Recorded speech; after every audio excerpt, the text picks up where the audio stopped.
12 ज्योतिर्लिंग की पौराणिक कथाएं। भगवान शिव के 12 ज्योतिर्लिंग देश के अलग अलग भागों में स्थित हैं। इन्हें द्वादश ज्योतिर्लिंग के नाम से जाना जाता है। इन ज्योतिर्लिंग के दर्शन, पूजन, आराधना से भक्तों के जन्म जन्मांतर के सारे पाप समाप्त हो जाते हैं। वे भगवान शिव की कृपा के पात्र बनते हैं। ऐसे कल्याणकारी ज्योतिर्लिंगों की कथा आज हम आपको बताएंगे। श्री सोमनाथ मंदिर गुजरात प्रांत के काठियावाड़ क्षेत्र में समुद्र के किनारे सोमनाथ नामक विश्व प्रसिद्ध मंदिर में यह ज्योतिर्लिंग स्थापित है। पहले यह क्षेत्र प्रभास क्षेत्र के नाम से जाना जाता था। यहीं भगवान श्री कृष्ण ने जरा नामक व्याध के बाण को निमित्त बनाकर अपनी लीला का संवरण किया था। यहाँ के ज्योतिर्लिंग की कथा का पुराणों में इस प्रकार से वर्णन है। दक्ष प्रजापति की 27 कन्याएं थीं।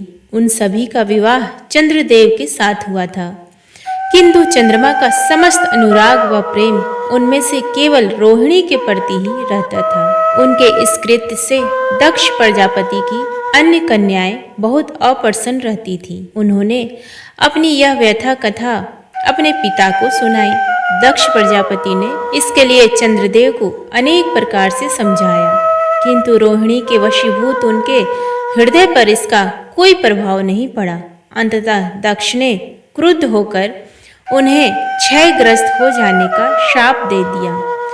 इस शाप के कारण चंद्रदेव तत्काल क्षयग्रस्त हो गए। उनके क्षयग्रस्त होते ही पृथ्वी पर सुधा, शीतलता, वर्षण का उनका सारा कार्य रुक गया। चारों ओर त्राही त्राही मच गई। चंद्रमा भी बहुत दुखी और चिंतित थे। उनकी प्रार्थना सुनकर इंद्रादि देवता तथा वशिष्ठ आदि ऋषिगण उनके उद्धार के लिए पितामह ब्रह्मा जी के पास गए।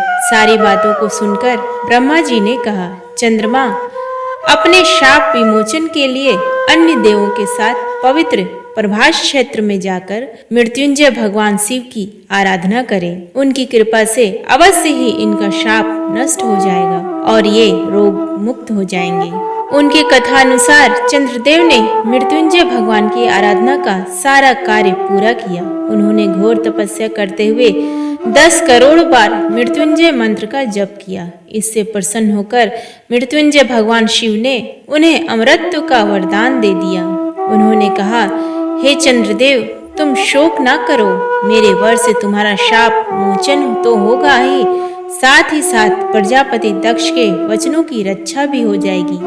कृष्ण पक्ष में प्रतिदिन तुम्हारी एक एक कला क्षीण होगी, किंतु पुनः शुक्ल पक्ष में उसी क्रम से तुम्हारी एक एक कला बढ़ जाया करेगी। इस प्रकार प्रत्येक पूर्णिमा को तुम्हें पूर्ण चंद्रत्व प्राप्त होता रहेगा। चंद्रमा को मिलने वाले इस वरदान से सारे लोगों के प्राणी प्रसन्न हो उठे। सुधाकर चंद्रदेव पुनः 10 दिशाओं में सुधा वर्षण का कार्य पूर्ववत करने लगे। शाप मुक्त होकर चंद्रदेव ने अन्य देवताओं के साथ मिलकर मृत्युंजय भगवान से प्रार्थना की कि आप माता पार्वती जी के साथ सदा के लिए प्राणों के उद्धारार्थ यहाँ निवास करें। भगवान शिव उनकी इस प्रार्थना को स्वीकार करके ज्योतिर्लिंग के रूप में माता पार्वती जी के साथ तभी से यहाँ रहने लगे। पावन प्रभास क्षेत्र में स्थित इस सोमनाथ ज्योतिर्लिंग की महिमा महाभारत, श्रीमद् भागवत तथा स्कंद पुराण आदि में विस्तार से बताई गई है। चंद्रमा का एक नाम सोम भी है। उन्होंने भगवान शिव को ही अपना नाथ स्वामी बनाकर यहाँ तपस्या की थी। अतः इस ज्योतिर्लिंग को सोमनाथ कहा जाता है। इसके दर्शन, पूजन, आराधना से भक्तों के जन्म जन्मांतर के सारे पाप और दुष्कृत्य विनष्ट हो जाते हैं। वे भगवान शिव और माता पार्वती की अक्षय कृपा का पात्र बन जाते हैं। मोक्ष का मार्ग उनके लिए सहज ही सुलभ हो जाता है। उनके लौकिक पारलौकिक सारे कृत्य स्वयमेव सफल हो जाते हैं। श्री मल्लिकार्जुन आंध्र प्रदेश में कृष्णा नदी के तट पर दक्षिण का कैलाश कहे जाने वाले श्री शैल पर्वत पर श्री मल्लिकार्जुन ज्योतिर्लिंग स्थित है। महाभारत, शिव पुराण तथा पद्य पुराण आदि धर्म ग्रंथों में इसकी महिमा और महत्ता का विस्तार से वर्णन किया गया है। पुराणों में इस ज्योतिर्लिंग की कथा इस प्रकार से वर्णन है। एक समय की बात है, भगवान शंकर जी के दोनों पुत्र श्री गणेश और श्री कार्तिकेय स्वामी विवाह के लिए परस्पर झगड़ने लगे। प्रत्येक का आग्रह था कि पहले मेरा विवाह किया जाए। उन्हें लड़ते झगड़ते देखकर भगवान शंकर और माँ भवानी ने कहा, तुम लोगों में से जो पहले पूरी पृथ्वी का चक्कर लगाकर यहाँ वापस लौट आएगा, उसी का विवाह पहले किया जाएगा। माता पिता की यह बात सुनकर श्री कार्तिकेय स्वामी को अपने वाहन मयूर पर विराजित हो तुरंत पृथ्वी प्रदक्षिणा के लिए दौड़ पड़े। लेकिन गणेश जी के लिए तो यह कार्य बड़ा ही कठिन था।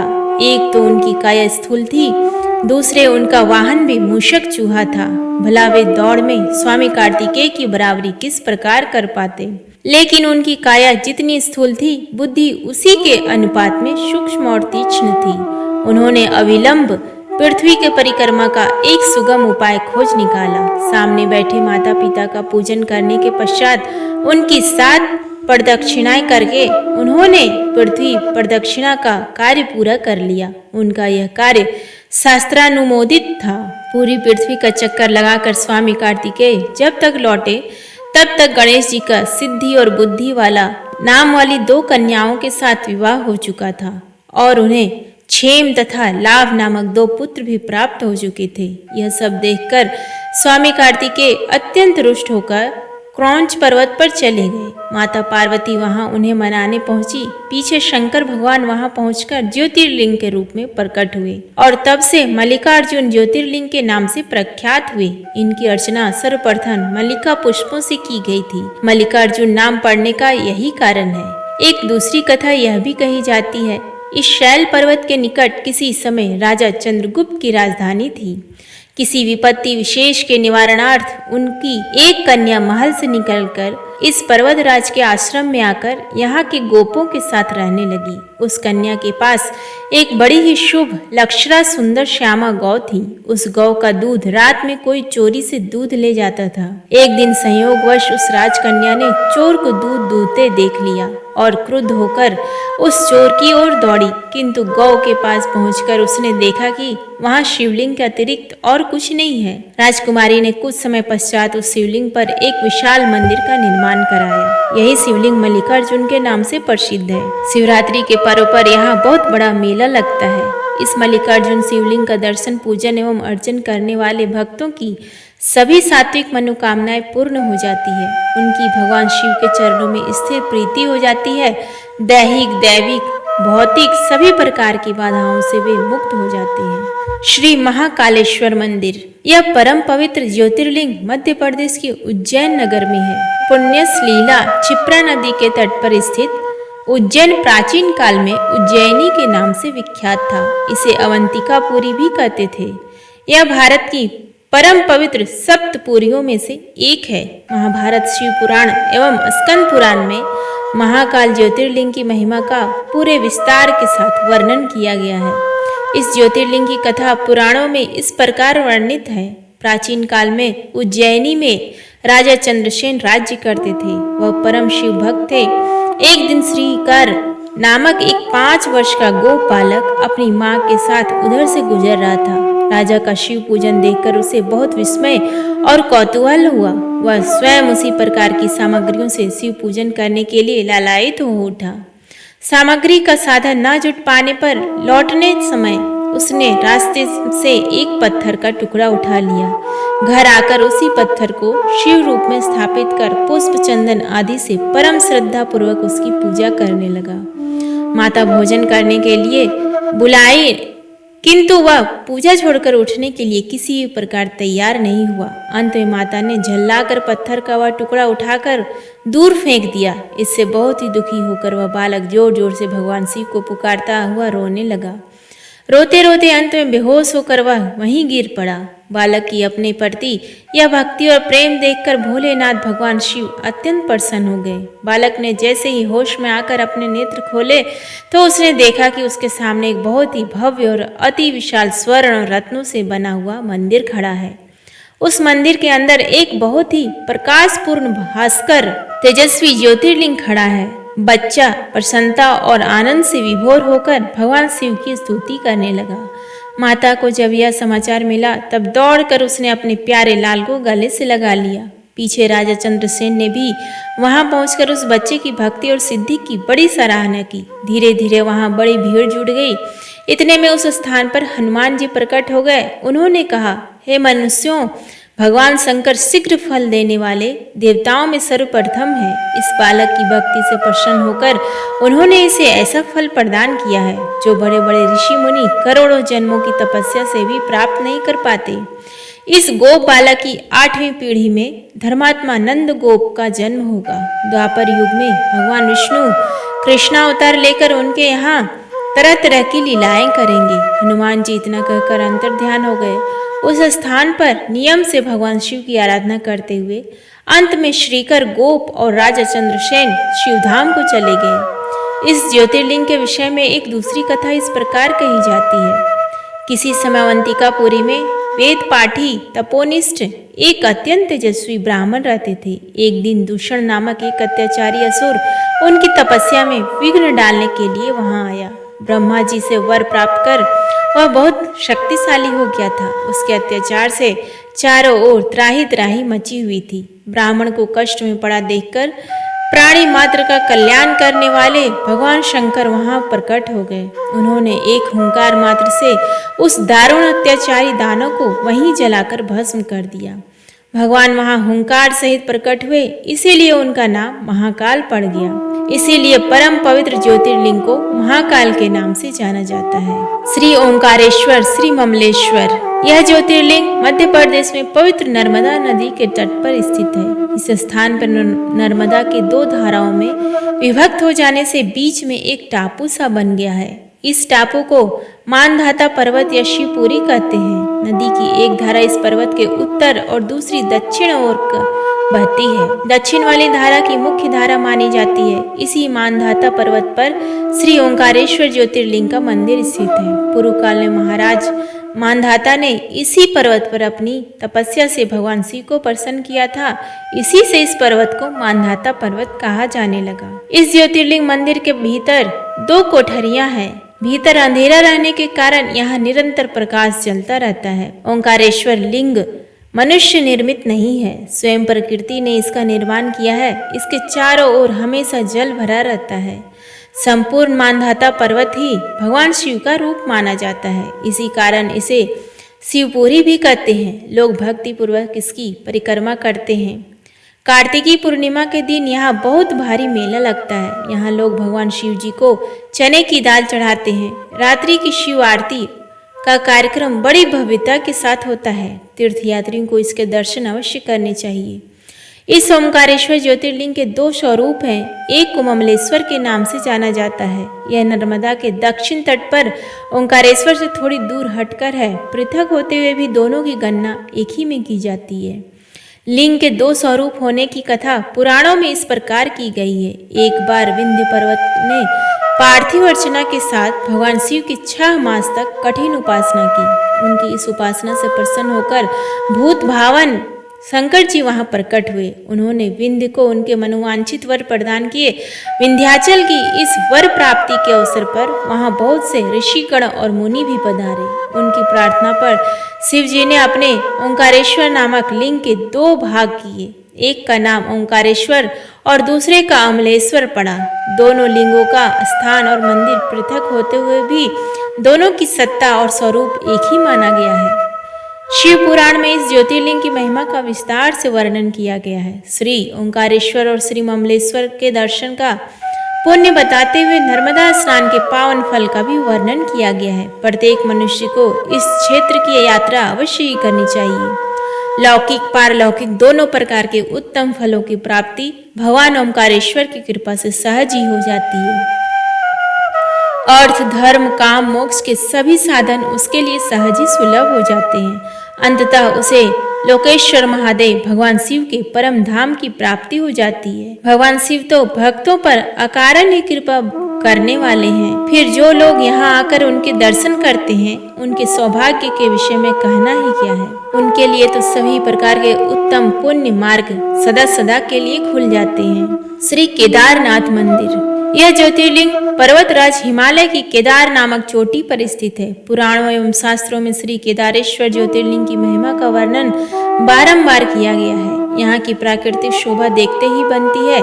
इस चोटी के पश्चिम भाग में पुण्यमती मंदाकिनी नदी के तट पर स्थित केदारेश्वर महादेव का मंदिर अपने स्वरूप से ही हमें धर्म और अध्यात्म की ओर बढ़ने का संदेश देता है।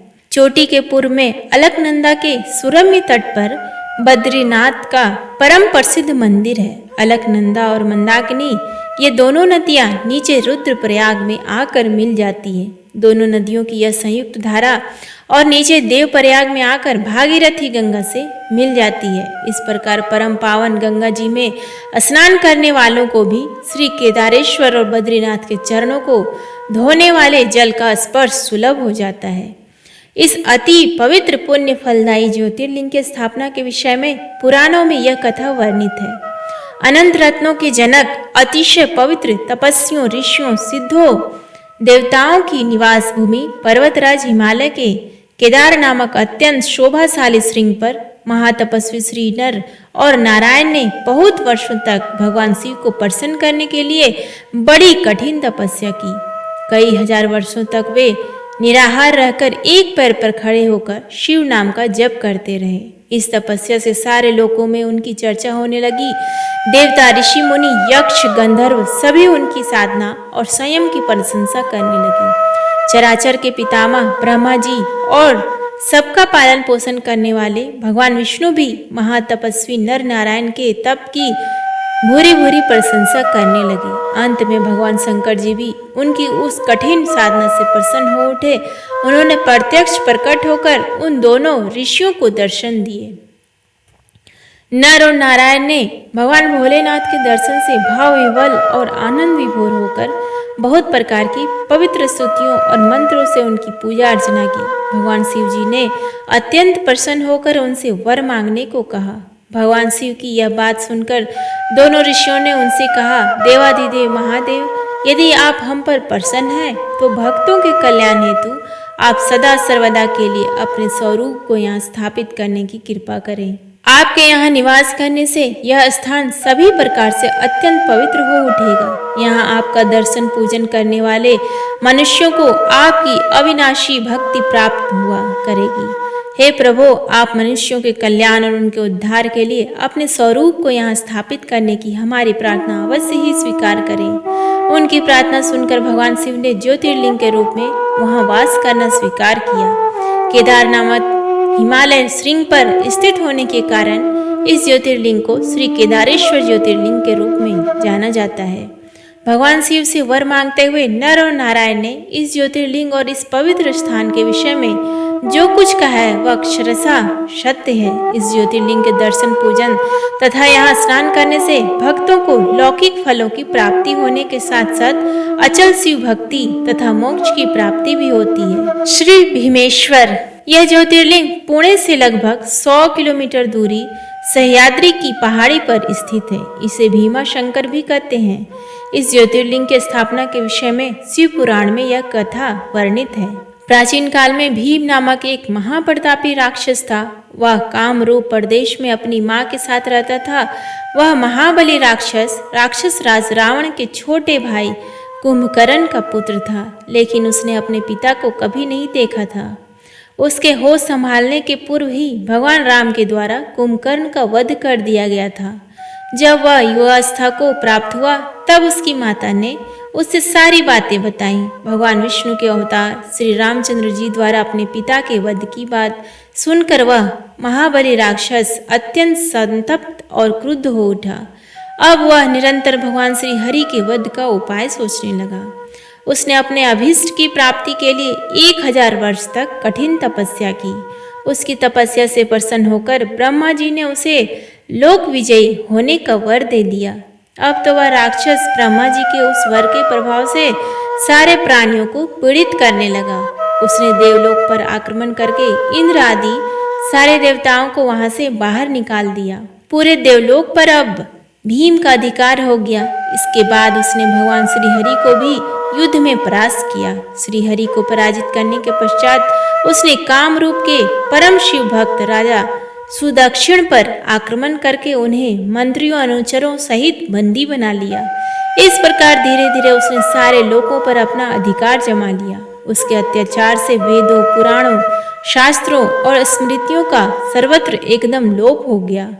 वह किसी को भी कोई भी धार्मिक कृत्य नहीं करने देता था। इस प्रकार यज्ञ, दान, तप, स्वाध्याय आदि के सारे काम एकदम रुक गए। भीम के अत्याचार की भीषणता से घबराकर ऋषि मुनि और देवगण भगवान शिव की शरण में गए। उनसे अपना तथा अन्य सारे प्राणियों का दुख कहा। उनकी यह प्रार्थना सुनकर भगवान शिव ने कहा, मैं शीघ्र ही उस अत्याचारी राक्षस का संहार करूंगा। उसने मेरे प्रिय भक्त काम रूप नरेश सुदक्षिण को भी सेवकों सहित बंदी बना लिया है। वह अत्याचारी असुर अब और अधिक जीवित रहने का अधिकारी नहीं रह गया है। भगवान शिव से यह आश्वासन पाकर ऋषि मुनि और देवगण अपने अपने स्थान को वापस लौट गए। इधर राक्षस भीम के बंदी गृह में पड़े हुए राजा सुदक्षिण ने भगवान शिव का ध्यान किया। वे अपने सामने पार्थिव शिवलिंग रखकर अर्चना कर रहे थे। उन्हें ऐसा करते देख क्रोधोन्मत्त होकर राक्षस भीम ने अपनी तलवार से उस पार्थिव शिवलिंग पर प्रहार किया, किंतु उसकी तलवार का स्पर्श उस लिंग से हो भी नहीं पाया कि उसके भीतर से साक्षात शंकर जी वहां प्रकट हो गए। उन्होंने अपनी हुंकार मात्र से उस राक्षस को वहीं जलाकर भस्म कर दिया। भगवान शिव जी का यह अद्भुत कृत्य देखकर सारे मुनिगण और देवगण वहां एक होकर उनके स्तुति करने लगे। उन लोगों ने भगवान शिव से प्रार्थना की कि महादेव, आप लोग कल्याणार्थ अब सदा के लिए यहीं निवास करें। यह क्षेत्र शास्त्रों में आप पवित्र बताया गया है। आपके निवास से यह परम पवित्र पुण्य क्षेत्र बन जाएगा। भगवान शिव ने सबकी यह प्रार्थना स्वीकार कर ली। वहां वह ज्योतिर्लिंग के रूप में सदा के लिए निवास करने लगे। उनका यह ज्योतिर्लिंग भीमेश्वर के नाम से विख्यात हुआ। शिव पुराण में यह कथा पूरे विस्तार से दी गई है। इस ज्योतिर्लिंग की महिमा अमोघ है। इसके दर्शन का फल कभी व्यर्थ नहीं जाता। भक्तों की सभी मनोकामनाएं यहाँ आकर पूर्ण हो जाती है। श्री विश्वनाथ मंदिर, यह ज्योतिर्लिंग उत्तर भारत की प्रसिद्ध नगरी काशी में स्थित है। इस नगरी का प्रलय काल में भी लोप नहीं होता। उस समय भगवान अपनी वास भूमि इस पवित्र नगरी को अपने त्रिशूल पर धारण कर लेते हैं और सृष्टि काल आने पर पुनः यथास्थान रख देते हैं। सृष्टि की आदि स्थली भी इसी नगरी को बताया जाता है। भगवान विष्णु ने इसी स्थान पर सृष्टि कामना से तपस्या करके भगवान शंकर जी को प्रसन्न किया था। अगस्त्य मुनि ने भी इसी स्थान पर अपनी तपस्या द्वारा भगवान शिव को संतुष्ट किया था। इस पवित्र नगरी की महिमा ऐसी है कि यहाँ जो भी प्राणी अपने प्राण त्याग करता है उसे मोक्ष की प्राप्ति होती है। भगवान शंकर उसके कान में तारक मंत्र का उपदेश करते हैं। इस मंत्र के प्रभाव से पापी से पापी प्राणी भी सहज ही भवसागर की बाधाओं से पार हो जाते हैं। विषयों में आसक्त अधर्मी व्यक्ति भी यदि इस काशी क्षेत्र में मृत्यु को प्राप्त हो तो उसे भी पुनः संसार बंधन में नहीं आना पड़ता। मत्स्य पुराण में इस नगरी का महत्व बताते हुए कहा गया है कि जब ध्यान और ज्ञान रहित तथा दुखों से पीड़ित मनुष्यों के लिए काशी ही एकमात्र परम गति है। श्री विश्वनाथ के आनंद कानन में दशाश्वमेघ, लोलार्क, बिंदु, माधव, केशव और मणिकर्णिका ये 5 प्रश्न तीर्थ हैं। इसी से इसे अविमुक्त क्षेत्र कहा जाता है। इस परम पवित्र नगरी के उत्तर की तरफ ओंकार खंड, दक्षिण में केदार खंड और बीच में विश्वेश्वर खंड है। प्रसिद्ध विश्वनाथ ज्योतिर्लिंग इसी खंड में स्थित है। पुराणों में इस ज्योतिर्लिंग के संबंध में यह कथा दी गई है। भगवान शंकर पार्वती जी से विवाह करके कैलाश पर्वत रह रहे थे, लेकिन वहां पिता के घर में ही विवाहित जीवन बिताना पार्वती जी को अच्छा न लगता था। एक दिन उन्होंने भगवान शिव से कहा, आप मुझे अपने घर ले चलिए, यहाँ रहना मुझे अच्छा नहीं लगता। सारी लड़कियां शादी के बाद अपने पति के घर जाती हैं, मुझे पिता के घर में नहीं रहना है। भगवान शिव ने उनकी यह बात स्वीकार कर ली। माता पार्वती को साथ लेकर अपनी पवित्र नगरी काशी में आ गए। यहाँ आकर वे विश्वनाथ ज्योतिर्लिंग के रूप में स्थापित हो गए। इस ज्योतिर्लिंग के दर्शन पूजन द्वारा मनुष्य समस्त तापों से छुटकारा पा जाता है। प्रतिदिन नियम से श्री विश्वनाथ के दर्शन करने वाले भक्तों के योगक्षेम का समस्त भार भगवान शंकर अपने ऊपर ले लेते हैं। ऐसा भक्त उनके परम धाम का अधिकारी बन जाता है। भगवान शिव की कृपा उस पर सदैव बनी रहती है। श्री त्र्यंबकेश्वर मंदिर, यह ज्योतिर्लिंग महाराष्ट्र प्रांत में नासिक से 30 किलोमीटर दूर पश्चिम में स्थित है। इस ज्योतिर्लिंग की स्थापना के विषय में शिव महापुराण में यह कथा वर्णित है। एक बार महर्षि गौतम के तपोवन में रहने वाले ब्राह्मणों की पत्नियां किसी बात पर उनकी पत्नी अहिल्या से नाराज हो गई। उन्होंने अपने पतियों को ऋषि गौतम का अपकार करने के लिए प्रेरित किया। उन ब्राह्मणों ने इसके निमित्त भगवान श्री गणेश जी की आराधना की। उनकी आराधना से प्रसन्न हो गणेश जी ने प्रकट होकर उनसे वर मांगने को कहा। उन ब्राह्मणों ने कहा, हे प्रभु, यदि आप हम पर प्रसन्न हैं तो किसी प्रकार ऋषि गौतम को इस आश्रम से बाहर निकाल दें। उनकी यह बात सुनकर गणेश जी ने उन्हें ऐसा वर मांगने के लिए समझाया, किंतु वे अपने आग्रह पर अटल रहे। अंततः गणेश जी को विवश होकर उसी की बात माननी पड़ी। अपने भक्तों का मन रखने के लिए वे एक दुर्बल गाय का रूप धारण करके ऋषि गौतम के खेत में जाकर रहने लगे। गाय को फसल चरते देखकर ऋषि बड़ी नरमी के साथ हाथ में तृण लेकर उसे हाँकने के लिए लपके। उन तृणों का स्पर्श होते ही वह गाय वहीं मरकर गिर पड़ी। अब तो बड़ा हाहाकार मचा। सारे ब्राह्मण एकत्र हो गो हत्यारा कहकर ऋषि गौतम की भत्सना करने लगे। ऋषि गौतम इस घटना से बहुत आश्चर्यचकित और दुखी थे। अब उन सारे ब्राह्मणों ने कहा कि तुम्हें यह आश्रम छोड़कर अन्यत्र कहीं दूर चले जाना चाहिए। गो हत्यारे के निकट रहने से हमें भी पाप लगेगा।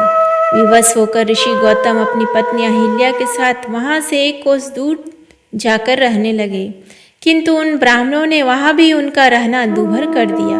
वे कहने लगे, गो हत्या के कारण तुम्हें अब वेद पाठ और अज्ञाति के कार्य करने का कोई अधिकार नहीं रह गया। अत्यंत अनुनय भाव से ऋषि गौतम ने उन ब्राह्मणों से प्रार्थना की कि आप लोग मेरे प्रायश्चित उद्धार का कोई उपाय बताएं। तब उन्होंने कहा, गौतम, तुम अपने पाप को सर्वत्र सबको बताते हुए 3 बार पूरी पृथ्वी की परिक्रमा करो, फिर लौट कर यहाँ 1 महीने तक व्रत करो। इसके बाद ब्रह्मगिरी की 101 परिक्रमा करने के बाद तुम्हारी शुद्धि होगी। अथवा यहाँ गंगा जी को लाकर उनके जल से स्नान करके 1 करोड़ पार्थिव शिवलिंगों से शिव जी की आराधना करो। इसके बाद पुनः गंगा जी में स्नान करके इस ब्रह्म नगरी की 11 बार परिक्रमा करो। फिर 100 घड़ों के पवित्र जल से पार्थिव शिवलिंग को स्नान कराने से तुम्हारा उद्धार होगा। ब्राह्मणों के कथानुसार महर्षि गौतम ने सारे कार्य पूरे करके पत्नी के साथ पूर्णतः तल्लीन होकर भगवान शिव की आराधना करने लगे। इससे प्रसन्न हो भगवान शिव ने प्रकट होकर उनसे वर मांगने को कहा। महर्षि गौतम ने उनसे कहा, भगवान, मैं यही चाहता हूँ कि आप मुझे गो हत्या के पाप से मुक्त कर दें। भगवान शिव ने कहा, गौतम, तुम सर्वथा निष्पाप हो।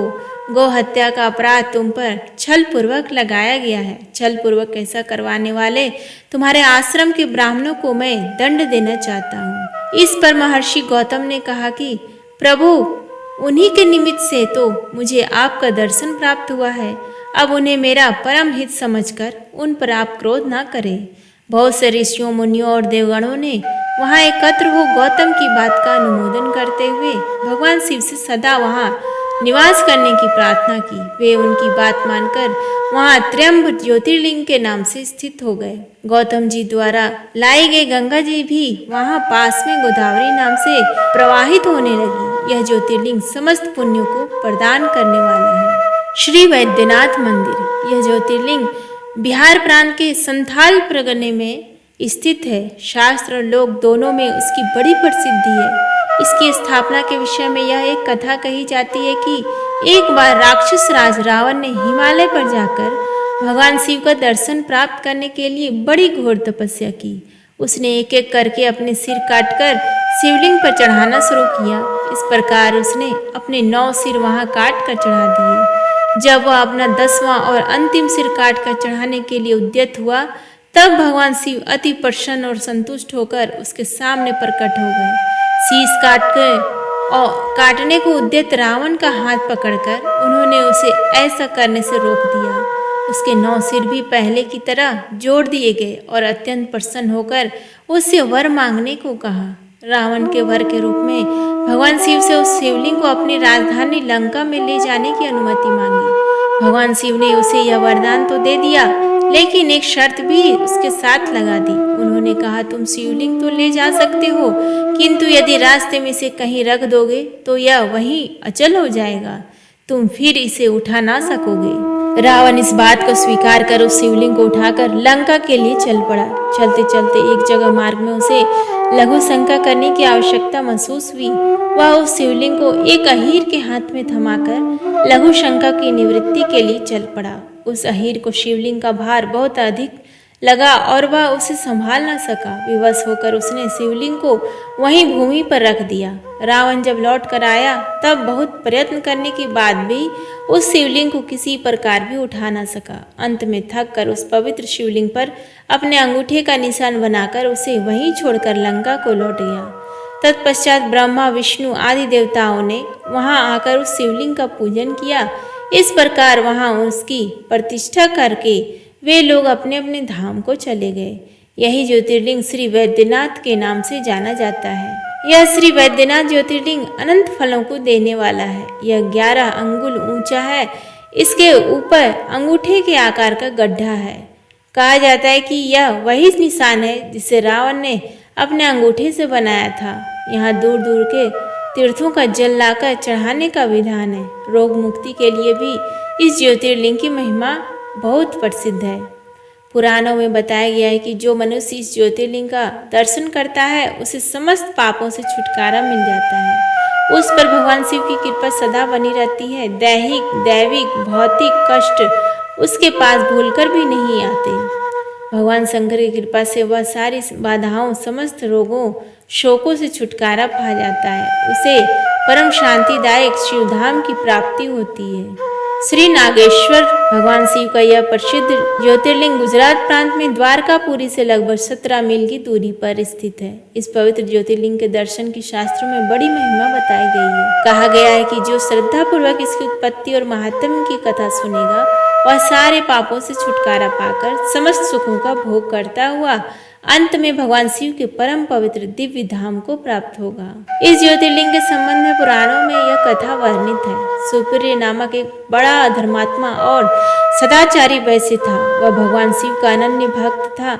वह निरंतर उनकी आराधना, पूजन और ध्यान में तल्लीन रहता था। अपने सारे कार्य वह भगवान शिव को अर्पित करके करता था। मन, वचन, कर्म से वह पूर्णतः शिवार्चन में ही तल्लीन रहता था। उसकी शिव भक्ति से दारुक नामक एक राक्षस बहुत क्रुद्ध रहता था। उसे भगवान शिव की यह पूजा किसी प्रकार भी अच्छी नहीं लगती थी। वह निरंतर इस बात का प्रयत्न किया करता था कि उस सुप्रिय की पूजा अर्चना में विघ्न पहुंचे। एक बार सुप्रिय नौका पर सवार होकर कहीं जा रहा था। उस दुष्ट राक्षस दारुक ने उस उपयुक्त अवसर देखकर नौका पर आक्रमण कर दिया। उसने नौका में सवार सभी यात्रियों को पकड़कर अपनी राजधानी में ले जाकर कैद कर लिया। सुप्रिय कारागार में भी अपने नित्य नियम के अनुसार भगवान शिव की पूजा आराधना करने लगा। अन्य बंदी यात्रियों को भी वह शिव भक्ति की प्रेरणा देने लगा। दारुक ने जब अपने सेवकों से सुप्रिय के विषय में यह समाचार सुना तब वह अत्यंत क्रुद्ध होकर उस कारागार में आ पहुंचा। सुप्रिय उस समय भगवान शिव के चरणों में ध्यान लगाए हुए दोनों आंखें बंद किए हुए बैठा था।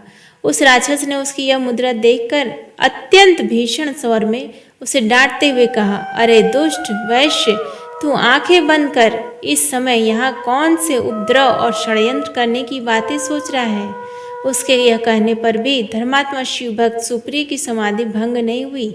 अब तो वह दारुक राक्षस क्रोध से एकदम पागल हो उठा।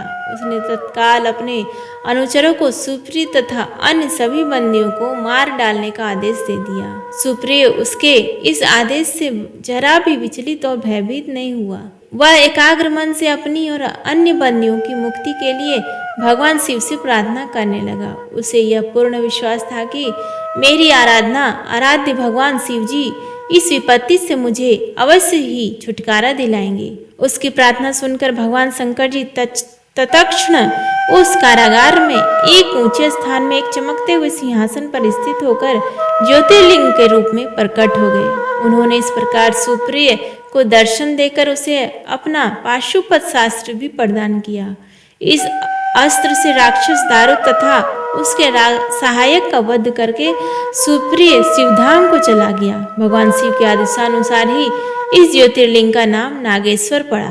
श्री रामेश्वर, इस ज्योतिर्लिंग की स्थापना मर्यादा पुरुषोत्तम भगवान श्री रामचंद्र जी ने की थी। स्कंद पुराण में इसकी महिमा विस्तार से वर्णित है। इसके विषय में यह कथा कही जाती है कि जब भगवान श्री रामचंद्र जी लंका पर चढ़ाई करने के लिए जा रहे थे, तब इसी स्थान पर उन्होंने समुद्र की बालू से शिवलिंग बनाकर उसका पूजन किया था। ऐसा भी कहा जाता है कि इस स्थान पर ठहरकर भगवान राम जल पी रहे थे कि आकाशवाणी हुई कि मेरी पूजा किए बिना ही जल पीते हो। इस वाणी को सुनकर भगवान श्री राम ने बालू से शिवलिंग बनाकर उसकी पूजा की तथा भगवान शिव से रावण पर विजय प्राप्त करने का वर मांगा। उन्होंने प्रसन्नता के साथ यह वर भगवान श्री राम को दे दिया।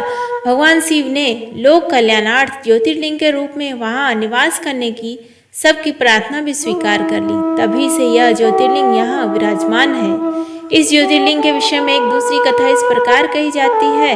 जब भगवान श्री राम रावण का वध करके लौट रहे थे, तब उन्होंने अपना पहला पड़ाव समुद्र के उस पर गंधमादन पर्वत पर डाला था। वहां बहुत से ऋषि और मुनिगण भगवान श्री राम दर्शन के लिए उनके पास आए। उन सभी का आदर सत्कार करते हुए भगवान राम ने उनसे कहा कि पुलस्त्य के वंशज रावण का वध करने के लिए कारण मुझ पर ब्रह्म हत्या का पाप लग गया है। आप लोग मुझे इससे निवृत्त का कोई उपाय बताइए। यह बात सुनकर वहां उपस्थित सारे ऋषि मुनियों ने एक स्वर से कहा कि आप यहाँ शिवलिंग की स्थापना कीजिए, इससे आप ब्रह्म हत्या के पाप से छुटकारा पा जाएंगे। भगवान श्री राम ने उनकी यह बात स्वीकार कर हनुमान जी को कैलाश पर्वत जाकर वहां से शिवलिंग लाने का आदेश दिया। हनुमान जी तत्काल ही वहां जा पहुंचे, किंतु उन्होंने उस समय वहां भगवान शिव के दर्शन नहीं हुए। हनुमान जी तत्काल ही वहां जा पहुंचे, किंतु उन्हें उस समय भगवान शिव के दर्शन नहीं हुए। अतः वे उनका दर्शन प्राप्त करने के लिए वहीं बैठकर तपस्या करने लगे। कुछ काल पश्चात शिव जी के दर्शन प्राप्त कर हनुमान जी शिवलिंग लेकर लौटे, किंतु तब तक शुभ मुहूर्त बीत जाने की आशंका से यहाँ सीता जी द्वारा शिवलिंग की स्थापना कार्य कराया जा चुका था। हनुमान जी को यह सब देखकर बहुत दुख हुआ। उन्होंने अपनी व्यथा भगवान श्री राम से कह सुनाई। भगवान ने पहले ही लिंग स्थापित किए जाने के कारण हनुमान जी को बताते हुए कहा कि यदि तुम चाहो तो इस लिंग को यहाँ से उखाड़कर हटा दो। हनुमान जी अत्यंत प्रसन्न होकर उस लिंग को उखाड़ने लगे, किंतु बहुत प्रयत्न करने पर भी वह टस से मस नहीं हुआ। अंत में उन्होंने उस शिवलिंग को अपनी पूंछ में लपेटकर उखाड़ने का प्रयत्न किया, फिर भी वह ज्यों का त्यों अडिग बना रहा। उल्टे हनुमान जी धक्का खाकर एक ओर मूर्छित होकर गिर पड़े। उनके शरीर से रक्त बहने लगा। यह देखकर सभी लोग अत्यंत व्याकुल हो उठे। माता सीता पुत्र से भी प्यारे अपने हनुमान के शरीर पर हाथ फेरती हुई विलाप करने लगी। मूर्छा दूर होने पर हनुमान जी ने भगवान श्री राम को परम ब्रह्म के रूप में सामने देखा। भगवान ने उन्हें शंकर जी की महिमा बताकर उनका प्रबोध किया। हनुमान जी द्वारा लाए गए लिंग की स्थापना भी वहीं पास में कर दी। श्री घुष्मेश्वर द्वादश ज्योतिर्लिंग में यह अंतिम ज्योतिर्लिंग है। इसे घुष्मेश्वर, घुसृणेश्वर या घृष्णेश्वर भी कहा जाता है। यह महाराष्ट्र प्रदेश में दौलताबाद से 12 मील दूर वेरुल गांव के पास स्थित है। इस ज्योतिर्लिंग के विषय में पुराणों में यह कथा वर्णित है कि दक्षिण देश में देवगिरी पर्वत के निकट सुधर्मा नामक एक अत्यंत तेजस्वी तपोनिष्ठ ब्राह्मण रहता था। उसकी पत्नी का नाम सुदेहा था। दोनों में परस्पर बहुत प्रेम था। किसी प्रकार का कोई कष्ट उन्हें नहीं था, लेकिन उन्हें कोई संतान नहीं थी। ज्योतिष गणना से पता चला कि सुदेहा के गर्भ से संतानोत्पत्ति हो ही नहीं सकती। सुदेहा संतान की बहुत ही इच्छुक थी। उसने सुधर्मा से अपनी छोटी बहन से दूसरा विवाह करने का आग्रह किया। पहले तो सुधर्मा को यह बात नहीं जची, लेकिन अंत में उन्हें पत्नी की जिद के आगे झुकना ही पड़ा। वे उसका आग्रह टाल नहीं पाए।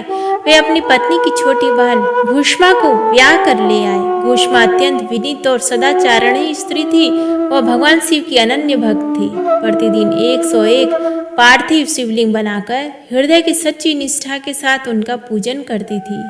भगवान शिव जी की कृपा से थोड़े ही दिन बाद उसके गर्भ से अत्यंत सुंदर और स्वस्थ बालक ने जन्म लिया। बच्चे के जन्म से सुदेहा और घुष्मा दोनों ने ही आनंद का पार न रहा। दोनों के दिन बड़े आराम से बीत रहे थे, लेकिन न जाने कैसे थोड़े ही दिनों बाद सुदेहा के मन में एक कुछ विचार ने जन्म ले लिया। वह सोचने लगी, मेरा तो इस घर में कुछ है नहीं, सब कुछ घुष्मा का है।